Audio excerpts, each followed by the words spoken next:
Hey, this is Jack Horak. I'm the Director of Education and Consulting at TANGO, the Alliance for Nonprofit Growth and Opportunity. And I'm here delivering to you my September 2020 electronic monthly newsletter. And I have as my guest a good friend and a good guy, Bruce Putterman, and we're here to talk about nonprofit journalism. Bruce, would you please introduce yourself? Yeah, sure. Thanks, John. Thanks for having me, and thanks for all the work you do with Tango. You guys have built a great organization. So I have been the publisher of the Connecticut Mirror since April of 2017. For those of you who don't know, the Connecticut Mirror is a statewide news organization that covers public policy in Connecticut. We are nonprofit and nonpartisan. And what publisher means in the media world is I'm essentially the business side of the organization. The editorial side is separate. I'm not at all involved in any editorial or day-to-day coverage decisions. And the nonprofit news sector is Fascinating. growing. Yep, and we're very excited, and we have some positive momentum right now. Yeah, yeah, and that's what I really wanted our listeners to think about, because I mean, I did nonprofit law for 36 years, and I was never involved in the journalism side of nonprofit organizations, but I kind of always had it on my radar, And at Tango, I've had the time to kind of study it and to look at your organization. And to me, it's fascinating to see how nonprofit journalism is what I might call an emergent phenomenon. It's just emerging at a time when there's clearly a need for something new in the marketplace, because old traditional print journalism is having a tough time. Yeah. And what are there? Could you maybe more specifically comment on that notion? In terms of things you've seen on the ground, in terms of building the financial network you need to support yourself, getting people on your board, building alliances. I mean, you're a new thing emerging at a time when things are changing quickly, and it's just cool, actually, just to see how it evolves and how it's being shaped by leaders like you. Yeah. Well, maybe it would help if I kind of talk a little bit about why the Kinetic Mirror was founded back Good. in Perfect. 2010. Perfect. So, traditional newspapers have been buffeted by a number of factors really for the last 15 or 20 years. And I'd say there's four factors. One is the internet and inexpensive advertising that can be very highly targeted toward very specific audience segments through Facebook, basically, and through advertising on the Google platform. And so that hurt advertising revenue. Yeah, digital marketing, that whole field. That's number one. Number two is kind of the corporatization of newspapers. Back in the day, newspapers were generally owned by individuals or relatively small organizations, businesses that had a very civic orientation. It wasn't about profit, it was about building community and sustaining community. And sometime late 90s, early 2000s, the sales of newspapers and the focus is on shareholder value and cutting costs. And so newsrooms began to shrink considerably during that era. Yep. The third is the erosion of trust in news in general. Yeah. And newspapers certainly got caught up in that. And the fourth then ultimately was the Great Recession, 2000. Yeah, 2009. sure. Yeah. And it was around that time, 2009, that a number of nonprofit news organizations like ours started to spring up all around the country. And I could talk in a few moments, if you'd like, about the different types of nonprofit news organizations and how many there are, that kind of thing. Sure. But in any event, during that time, 2009, there was a major layoff at the Hartford Courant. And I remember that. Yeah, and that layoff, Do. particularly as I remember it, affected the Capitol Press Corps, the Hartford Courant's Capitol Press Corps. Mhm. So there's this big, giant, cavernous room at the top of the Capitol where all the reporters from all the different newspapers all around the state sat. And, in a pretty short period of time, it was virtually empty.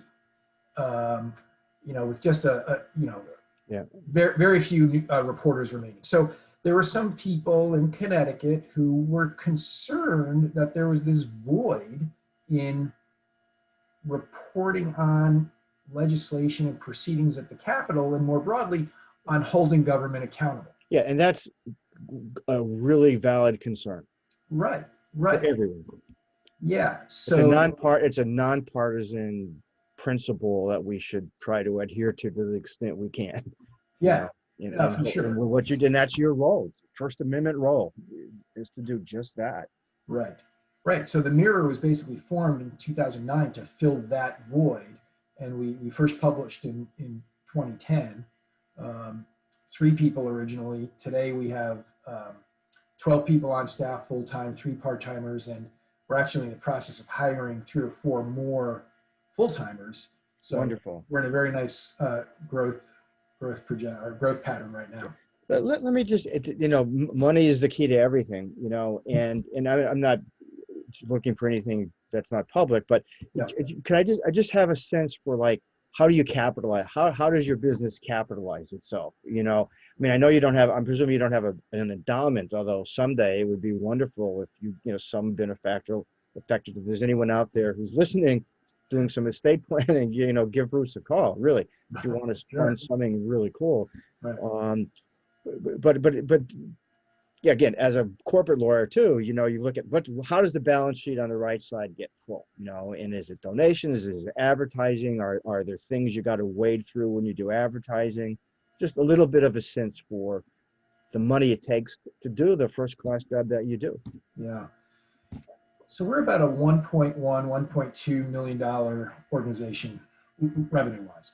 You project a lot bigger than that, I'll tell you. Well, we do. I actually, oftentimes when I speak, much bigger than that. Yeah, when I speak to groups, I say to them, how many employees do you think we have? And people say, I don't know, 15, 20. No, only 10 people on the editorial side. And that's because we've added 2 just in the last few months. It used to be 8. The other thing I always say to people is, what percentage of our revenue do you think comes from advertising? Okay. And people say, I don't know, 25%, 50%. The fact is, out of the $1.1, $1.2 million, 10% of our revenue is from advertising. Okay. 5% of our revenue is from what we call content sales. So depending on where in the state you live, if you open up your local daily newspaper, you will periodically see a Connecticut Mirror byline. That's because that local newspaper pays us a monthly licensing fee to republish our content. Good. Okay. So 10 and 5, that's 15%. The other 85% of our revenue is contributed. So that falls into 2 buckets. About 2/3 of that contributed revenue is from individuals. Okay. So large donors who've been very, very generous to us, all the way down to the $5 a month. Yeah. And the other third of the 85% is foundations. Yeah. Mostly in-state foundations, although recently we've had some success with some out-of-state foundations. Yeah, I kudos to the foundations and the individuals for doing that, because it's such a worthy cause for the reasons we just mentioned, accountability for government, and good for them for doing that. And I guess where I'm going with this is, I've always said that you can pay to subscribe to a for-profit newspaper, the Wall Street Journal. I get the Wall Street Journal. I pay to have it on my iPad, right? Or you can give an equal amount of money, to on a tax-deductible basis, even if you don't care about the deductibility, right, and fund something that otherwise you could get for free.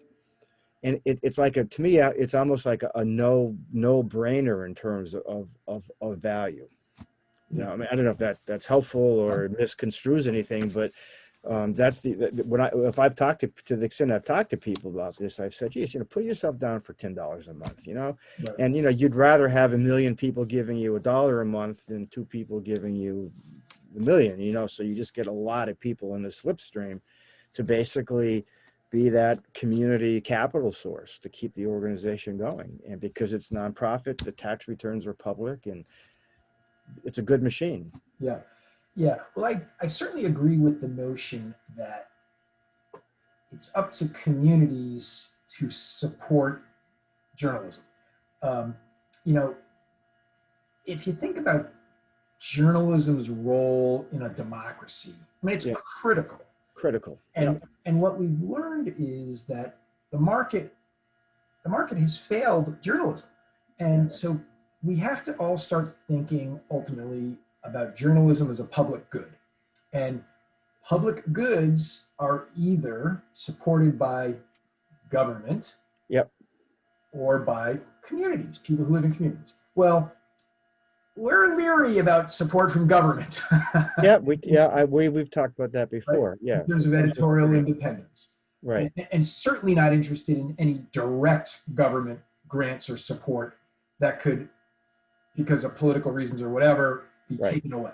Yeah, I mean, I noticed that the INN, which is the international, the Institute for Nonprofit News Code of Ethics, I read it, and I saw how well they had anticipated that type of concern. Right. Yeah. Anyway, I cut you off. No, that's all right. No, yeah. So Institute, for people listening, Institute for Nonprofit News, they're our trade organization, basically. Yep. They don't like to be called a trade organization, but no trade organization likes to be called a trade organization. Right. That's effectively what they are. Yeah. So in any event, yes, to your point, it is up to the community to decide, and whether, frankly, whether it's supporting us, whether it's maintaining their subscription to the Hartford Courant or the Connecticut Post because they believe enough in local journalism that they want to support them. It's going to take community to sustain journalism. I could not agree more. And it's funny you say that, because one of the things my wife and I have kind of learned in the pandemic is the importance of all the little institutions around us, whether it's down on Park Road, the theater, or whatever. And it's like, yeah, we really like this neighborhood, and we want to make sure that they are, everything it needs continues. And an organization like the Mirror falls right in that sweet spot. We want to have that sounding board, that place that we can go to every morning electronically and be tuned in. And we know, I mean, people can publish through if they have a good editorial to write, so you're providing a sounding board for a lot of people to, put out some good opinion. So like, yeah, this is a, I mean, I want to think about it some more, but because I want Tango to do some publishing for you, where we find ways to help you with issues. And this in particular, this capitalization issue is one that I've got some thoughts about maybe to develop in the future. But one last thing I want to get to Bruce, and that is and this is the tax lawyer in me coming out, saying, as I look at your new burgeoning industry, as I said to you before, you're evolving at a pace that so far outstrips what a tax law is, that true. It creates grayness, and the grayness could, and what's even more interesting and perhaps troublesome about it is, to get tax exempt status under the current standards that are available, you have to prove that you're an educational organization, and there's very strict standards about, you have to keep the editorial page separate from the newsroom. The newsroom has to cover both sides of stories. So there's, I would call, a lot of fascinating raw material in that space. And if you want this industry to grow, which I do, perhaps the goal should be, as we talked about before, to come up with some proposed legislation. Like if we had a clean slate and we went to the IRS and everyone said, this is such an important thing, we need clarity to allow growth, what would we say? What would we say in that IRS statute to create a new space for this industry to blossom? Yeah. without I too mean, much government interference, without government interfering and disagreeing with your right, editorial policy too. right, right. You know, Yeah. I mean, look, I think that's a great idea. Um, Especially if there's a firewall right. around that funding. Um, Having said that, there are some small burgeoning efforts at engaging government in funding journalism. In New Jersey, the legislature last year passed a bill that provides $5 million for funding journalism. So, and I don't really know what the mechanisms are for The distributing that money, distribution. Yeah. but Yeah. $5 million is not a lot of money. Right. There was some interest in the Senate, Washington Senate, not state Senate, so U.S. Senate, this past session, or earlier this year, earlier in 2020, around some indirect ways of funding journalism. It didn't go anywhere, but it presumably will come back and potentially under different administration. But some of those items were things like, maybe invest a little bit more in public awareness advertising campaigns with that Yeah. money And what, directed at journalism. right. And what I was thinking, Bruce, to pick up on that point is if you and I could draft a statute that we wanted the IRS to have to follow on this, we might do things like that. Yeah. We might say advertising revenue is permissible. Right. Well, that's right. It would be a unique kind of, and my thought was if you had a statute that was thought out to that extent, it would create, a clearer playing field when you were going out for funding, whatever, Yeah. or, that's all I was getting at was, Well, that's an interesting point because right now we could allow that. We could say that if you follow these rules on impartiality and disinterestedness, right, and you meet other criteria, you can have this much advertising revenue. This is not considered unrelated business income. Right. You would create a clear mechanism in the law to enable funding mechanisms to come into play. Right. No, that's right. Because one challenge for any nonprofit news organization right now is once you hit a certain amount of advertising, the balance is taxable. Right. And again, in our world, if we could control the statute, why not take that out for this organization? Yeah. Really, create rules like that. And the business case you make for them is that we need this First Amendment mechanism working in our local communities at this time in the country's history. Right. It's ready to go, but we need to give it some more space economically to create some different rules for it, and then let it blossom. Yeah. So whatever we can do to support your efforts in trying to make that happen, Jack. Well, I will. As we said before, I'm going to come back to that and think if I can, write up what I just as a thought piece, what something like that might look like, and we could circulate it as a draft or publish it in the Mirror. Yeah. All places. So, we would happily take it. Well, thank you very much. This has been great. Yeah. Well, thank you for having me, and it's always great to talk about something that's exciting, dear to me, and critical to our community. It sure is. I couldn't agree more. Thank you again, Bruce. Have a good night. Thanks. Yeah. Bye-bye. Thanks. Yeah, Bye-bye. thanks.